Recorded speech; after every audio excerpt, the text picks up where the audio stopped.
Déjà, il faut que les syndicats soient présents. Il faut qu'ils soient présents et qu'ils soient visibles dans le dialogue social. Nous savons très bien que quand on parle du dialogue social au niveau de l'OIT, c'est le tripartisme qui est une belle invention qui permet vraiment de faire asseoir les acteurs principaux du monde du travail pour échanger. Et dans cette assise, dans cette discussion, les syndicats ont besoin d'y venir avec de la qualité, d'y venir avec de la pertinence, d'y venir avec la capacité à faire des propositions alternatives pertinentes sur justement les thématiques actuelles du monde du travail, qui sont des thématiques importantes, qui doivent, disons, alimenter les priorités du monde du syndicat. Il est important de savoir ce que l'on veut, et il est encore plus important de savoir comment on veut obtenir ce que l'on veut. Et dans le dialogue social, disons que la priorité est donnée à la discussion, à la consultation, à la concertation. Et dans ces conditions, ce sont les arguments qui doivent primer. Donc les syndicats ont besoin de venir avec une capacité à argumenter pour convaincre les interlocuteurs que sont l'employeur et le gouvernement. Je pense qu'avec cette batterie d'attitudes, de comportements qui permettent de créer le climat de confiance nécessaire à la discussion, à la bonne discussion, les syndicats peuvent espérer et faire émerger leurs préoccupations.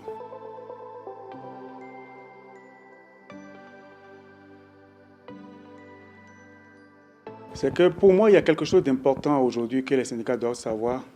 C'est, disons, avoir cette lucidité de reconnaître quelles sont leurs faiblesses. Et aujourd'hui, c'est un fait que les syndicats sont faibles, de plus en plus faibles, à travers le monde entier. Faibles parce qu'il y a des faiblesses internes, il y a des lacunes internes, mais faibles également parce qu'en face, on a des partenaires entre griffes qui s'organisent, qui ne dorment pas, qui se renforcent et qui cherchent tout le temps, disons, à affaiblir le mouvement syndical. Donc les syndicats ont besoin d'avoir cette lucidité, cette objectivité. Et quand ils ont fini de faire ça, c'est de se regarder, de scruter les pratiques qui sont les leurs aujourd'hui et de se demander qu'est-ce qu'on fait pour se renforcer. Et ce qu'ils doivent faire pour se renforcer, c'est évident. C'est quand vous ouvrez les yeux sur vos faiblesses, vous comprendrez que nous avons une faiblesse, disons, à rassembler, à mobiliser les travailleurs aujourd'hui. Les faiblesses liées à l'autofinancement de l'action syndicale, les faiblesses liées à la fragmentation du mouvement syndical, notamment dans l'espace francophone. Je dis, mais ça touche aussi aujourd'hui l'espace anglophone. Donc c'est un processus, c'est un phénomène, je veux dire, qui s'étend. Donc il y a cette faiblesse-là également.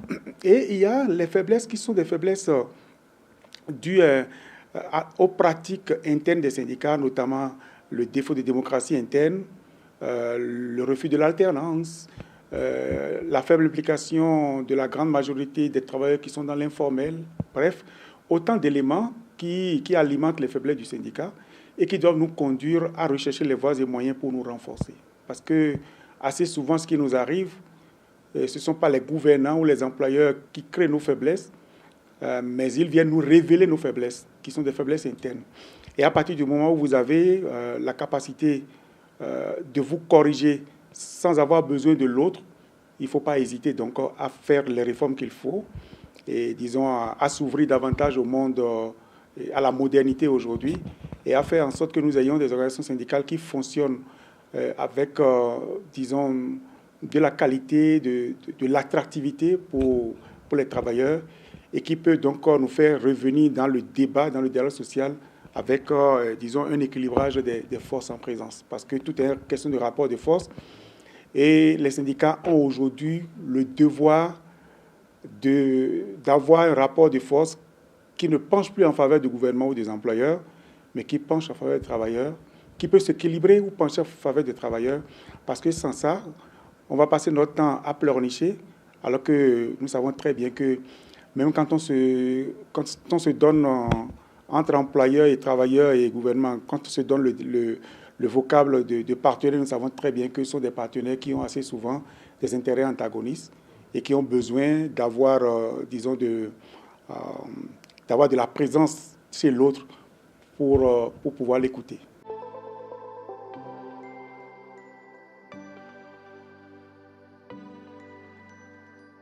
c'est qu'il faut que cette machine démarre avec le respect du tripartisme dans son entièreté. Il ne faut pas qu'on mette, disons, 3 éléments ensemble qui ne vont pas à la même vitesse dans la préparation de ce rendez-vous. Je veux dire par là que, en tant que travailleurs, nous avons besoin de ne pas, disons, conserver l'attitude que nous avons eue la plupart du temps face à des programmes comme les ODD, avant ça les OMD, où nous nous laissons distancer en tant qu'acte de dialogue social par les autres composantes qui préparent seuls, qui contribuent seuls et qui finalement viennent nous servir à la table et nous prenons ce que nous pouvons prendre. Et aujourd'hui, dans le cadre de la préparation de ce grand sommet, et qui est un rendez-vous majeur de mon point de vue parce que ça va permettre de toucher vraiment les urgences du moment, il faut que l'OIT fasse un peu ce que nous sommes venus faire ici, c'est-à-dire de la veille citoyenne, de la création de la conscience sur notre situation et une large concertation, une large demande de contribution de tous les acteurs. Donc décentraliser un peu cette concertation, ne pas le faire uniquement au niveau global, mais le faire également au niveau régional, le faire également par moment par les pays. Et de ce point de vue, créer ce partenariat avec les différentes instances qui peuvent aider. Je pense à la CSI, je pense à la CSI Afrique, à la CSI des régions, je pense à d'autres organisations au niveau régional qui peuvent, disons, aider et accompagner l'OIT dans la préparation de ce grand forum-là. C'est ça qui permettra de faire ressortir les préoccupations de toutes les composantes et d'avoir donc un sommet qui est le plus inclusif possible et qui a besoin d'avoir l'adhésion spontanée des uns et des autres dans sa mise en œuvre. Et je pense que dans ce combat, si on obtient cette adhésion et cette contribution large, disons que ça va être le pas le plus important pour que dans les différentes régions dans les pays, les syndicats, les employeurs se sentent concernés et fassent la pression qu'il faut pour que la gouvernance accompagne justement, disons, la volonté exprimée, qui sera exprimée dans ce document.